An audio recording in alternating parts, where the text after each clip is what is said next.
নমস্কার বন্ধুরা, কেমন আছো? আশা করছি সবাই খুবই ভালো আছো এবং সুস্থ আছো। মাম্পি সঞ্জিত হেসেলে আবারও সবাইকে স্বাগত। আজও নিয়ে চলে এসেছি তোমাদের সামনে আরও একটি নতুন রেসিপি নিয়ে। তো আজ বানাতে চলে এসেছি পাকা টমেটো দারুণ একটি রেসিপিটি একদম প্রথম থেকে শেষ পর্যন্ত করে দেখার অনুরোধ রইল। আর স্কিপ না করে পুরো ভিডিওটা দেখো এবং রেসিপিগুলো কেমন লাগছে অবশ্যই করে বন্ধুরা কমেন্ট বক্সে এসে জানিও। অনেক আশা নিয়ে ভিডিওগুলো ছাড়ি বন্ধুরা, অবশ্যই করে স্কিপ করো না। স্কিপ করলে রেসিপিটি বানাতে পারবে না। কেমনভাবে বানাচ্ছি পুরোটা প্রথমে দেখে নাও, তারপরে কমেন্ট করো কেমন হয়েছে। আর অবশ্যই করে জানিও রেসিপিটি কে কে বানাতে পারো বা কাদের বাড়িতে বানায়। তো চলো রেসিপিটি বানানোর জন্য প্রথমে কয়েকটি পাকা টমেটো নিয়ে নেব। এখানে টমেটোগুলো দেখতে পাচ্ছ মুখের ধারে একটু দাগ, কিন্তু টমেটোর মধ্যে কোনো সমস্যা নেই, টমেটোগুলো একেবারে ভালো। এখানে আমি কয়েকটা টমেটো নিয়ে নিয়েছি। তো প্রথমে টমেটোগুলো ধুয়ে নিতে হবে। আর এই রেসিপিটি বানানোর জন্য কিছুটা পেঁয়াজ, আদা, রসুন এগুলোরও দরকার লাগবে।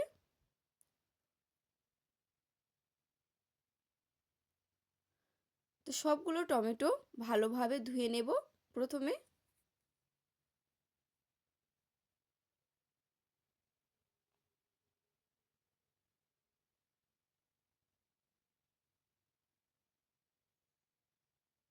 টমেটোগুলো ভালোভাবে ধুয়ে নেওয়া হয়ে গেলে মুখের সামনে কিছুটা করে কেটে বাদ দিয়ে ভিতরের শাঁসগুলো চামচের সাহায্যে সবগুলো বের করে নেব। দেখো তোমাদেরকে দেখাচ্ছি কেমনভাবে নিতে হবে।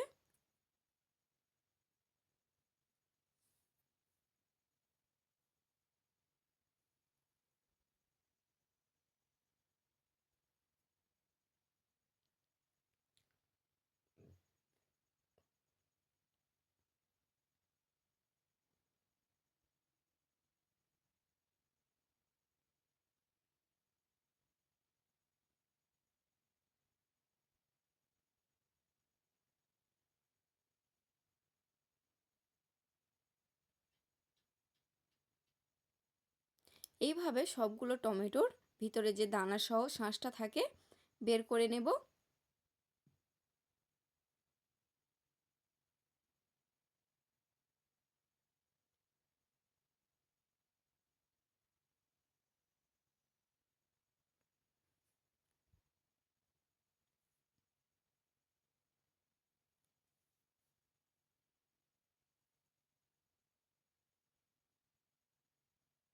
তো দেখতে পাচ্ছ এখানে একে একে সবগুলো টমেটো আমার ভিতরের শাঁসগুলো বের করে নিয়ে রেডি করা হয়ে গেছে।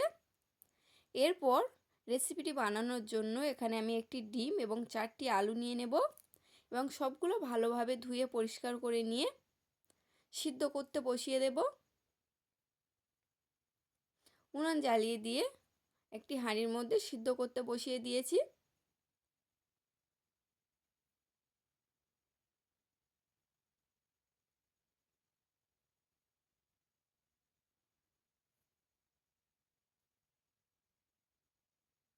এদিকে আলু ও ডিম সিদ্ধ হতে হতে আমরা পেঁয়াজটাকে কুচিয়ে নেব।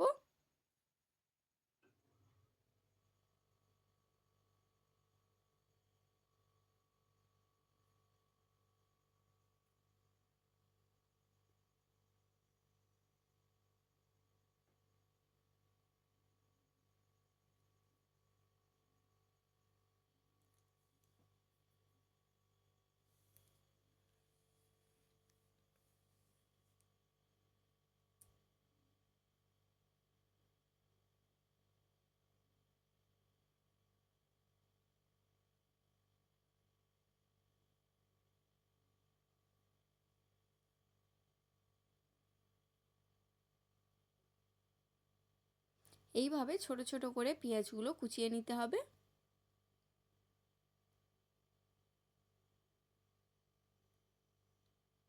সবগুলি পেঁয়াজ আমার কোচানো হয়ে গেছে। এরপর কিছুটা পরিমাণ আদা ও রসুন ছাড়িয়ে নিতে হবে।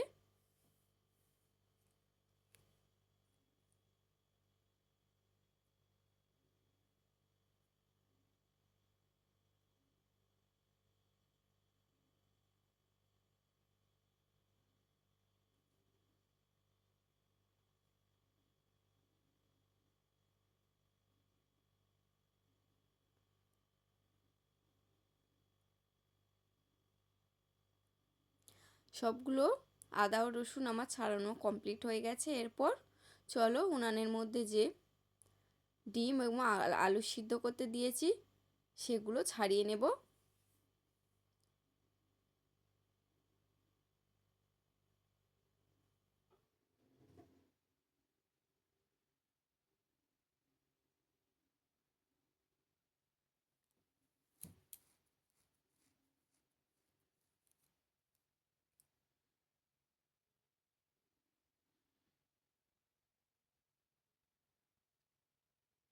দেখতে পাচ্ছ এখানে সবগুলো আলু এবং ডিমটা ছাড়ানো হয়ে গেছে।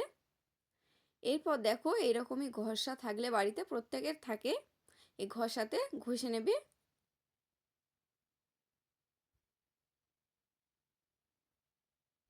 হাত দিয়ে মিশানোর থেকে এই ঘষাতে ঘষে নিলে টেস্টটা দ্বিগুণ লাগে রেসিপির। তো অবশ্যই করে এই ঘষায় পারলে ঘষে নেবে।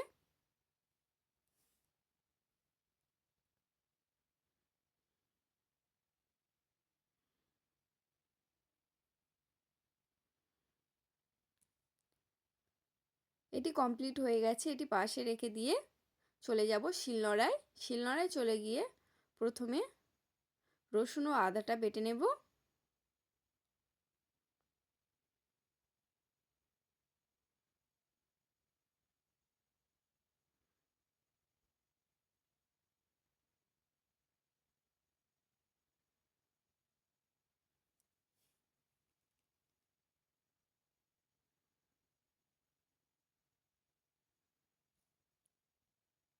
আদা ও রসুন বাটা কমপ্লিট হয়ে গেছে।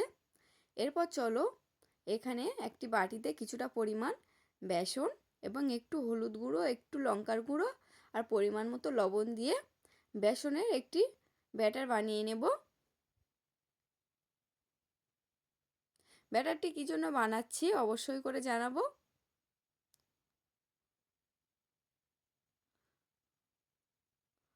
তো তার আগে এখানে আমি উনুন জ্বালিয়ে দিয়ে উনানের উপর কড়া বসিয়ে দিয়েছি।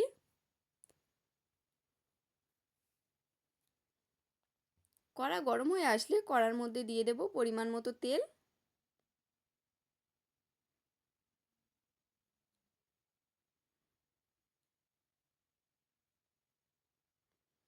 তেল দিয়ে তেলের মধ্যে দিয়ে দেব কেটে রাখা পেঁয়াজ কুচি।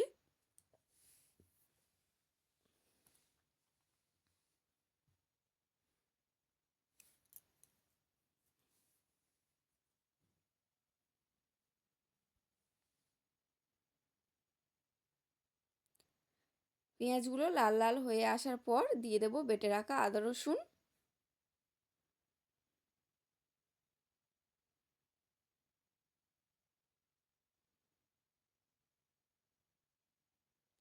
এরপর দিয়ে দেব যে আলু ও ডিমটা ঘষে রেখেছিলাম সেগুলো।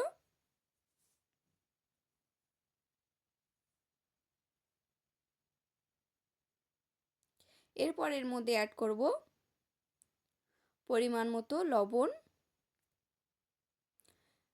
এখানে আরও অ্যাড করব পরিমাণ মতো হলুদ গুঁড়ো এবং পরিমাণ মতো লঙ্কার গুঁড়ো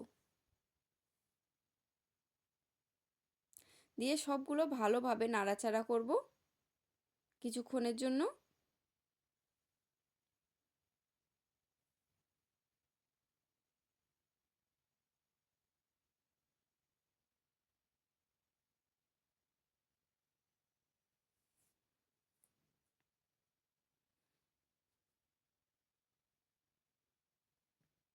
এখানে আলুর একটি পুর বানানো হচ্ছে বন্ধুরা।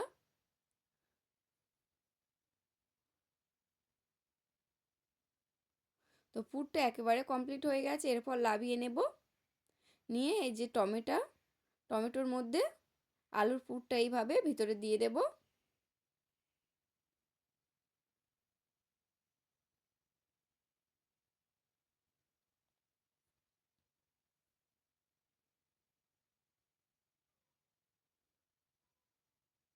এইভাবে সবগুলো টমেটোর মধ্যে আলুর পুর ভরে নেব।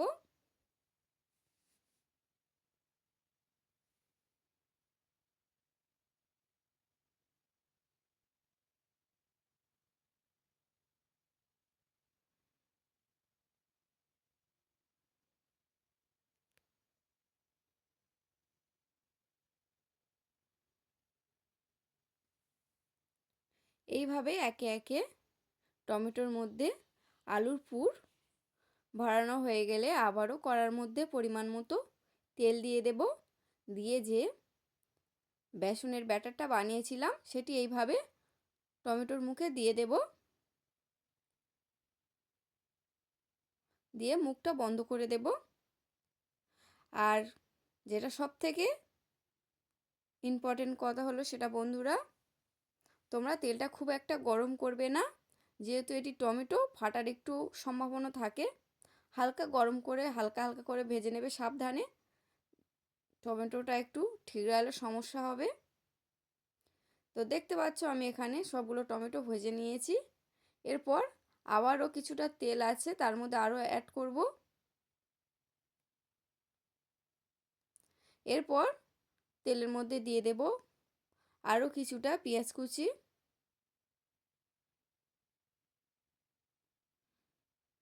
দিয়ে ভালোভাবে কিছুক্ষণ নাড়াচাড়া করে নেব।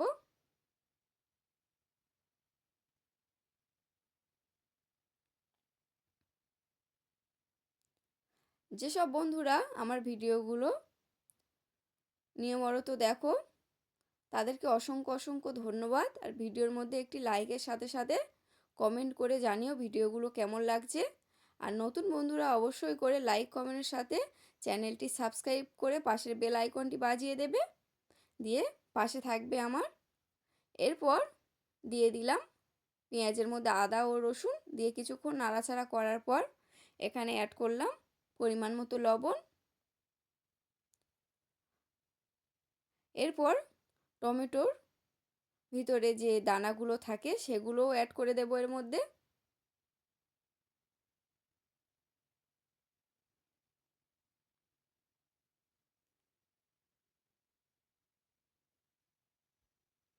এরপর অ্যাড করছি পরিমাণ মতো হলুদ গুঁড়ো এবং লঙ্কার গুঁড়ো। ভালোভাবে মশলাগুলো কষানো এখানে হয়ে গেছে। এরপর মশলার মধ্যে দিয়ে দেব পরিমাণ মতো জল। জল দিয়ে ভালোভাবে ফুটে আসার অপেক্ষা করব।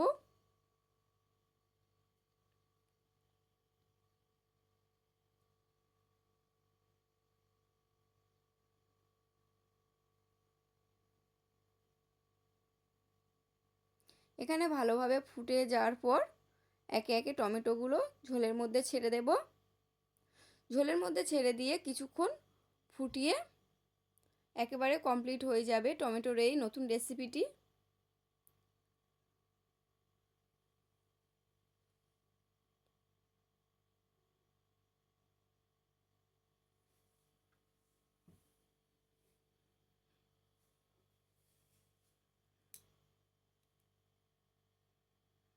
তো স্বাদ হওয়ার জন্য সামান্য পরিমাণ এখানে চিনি অ্যাড করছি এবং উপর দিয়ে কিছুটা পরিমাণ ধনিয়া পাতা দিয়ে দেব। এরপর অ্যাড করবে এখানে মিট মশলার গুঁড়ো। আরও এখানে অ্যাড করেছিলাম গরম মশলার গুঁড়ো, ওটা স্কিপ হয়ে গেছে বন্ধুরা, অবশ্যই করে গরম মশলার গুঁড়ো অ্যাড করবে। তো রেসিপিটি একেবারে কমপ্লিট হয়ে গেছে। তো কে কোথায় থেকে ভিডিওটা দেখছো অবশ্যই করে জানিও, এবং আজকে রেসিপিটা কেমন লাগলো অবশ্যই করে জানিও। যে সকল বন্ধুরা ভিডিওগুলো দেখছিলে এতক্ষণ তাদেরকে অসংখ্য অসংখ্য ধন্যবাদ।